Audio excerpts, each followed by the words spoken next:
இன்னைக்கு night dinner என்னன்னா, night சாப்பாடு என்னடி வேணும்? தோசை. தோசை தான் இருக்கே, அதை பார்த்து தான் தோசைங்கிறேன். தோசை தம்பி, தோசை எடுங்க.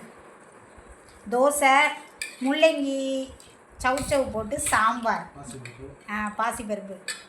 இது வந்து மதுரை தண்ணி சட்னியா. இப்போ தான் ஃபஸ்ட் டைம் ட்ரை பண்ணோம். யூடியூப் பார்த்தா ட்ரை பண்ணோம், பார்ப்போம் எப்படி இருக்குன்னு. சரி வாங்க பாப்போம். இந்த உனக்கு தோசை இதெல்லாம் நான் நைஸாக ஊற்றுனதுங்க. அவங்களுக்கு நைஸாக பிடிக்காது. அதில் எடுத்து போடுவாங்க பாப்பாவுக்கு. என்ன வேணும் பாப்பா? சட்னியா சாம்பாரா?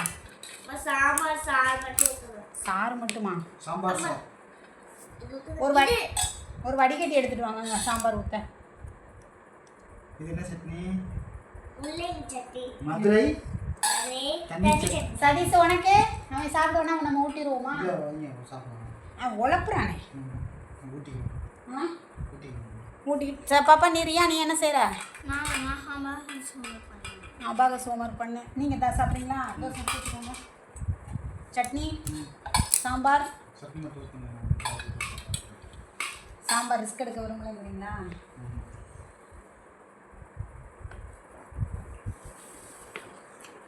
எப்படி இருக்கு? இது என்ன இப்படி குழப்பிக்கிட்டு இருக்கா? இன்றைக்கி எங்கள் வீட்டில் நைட்டு டின்னர் தோசைங்க. 10 தோசை ஊற்றிருக்கேன். ஆளுக்கு 2 தோசை, 5 பேருக்கு. ஆமாம். சாம்பார், பொட்டுக்கடலை போட்டு பெரிய வெங்காயம் வதக்கி போட்டு அரைச்சேங்க. அது இப்போ தான் ட்ரை பண்ணுறோம். தேங்காய் இல்லாமல் ஃபஸ்ட் டைம் ட்ரை பண்ணியிருக்கு. பாப்பா எப்படி இருக்குன்னு நல்லா இருக்கா? இந்த வீடியோ உங்களுக்கு பிடிச்சிருந்தா லைக் பண்ணுங்கள், கமெண்ட் பண்ணுங்கள், சப்ஸ்கிரைப் பண்ணுங்கள்.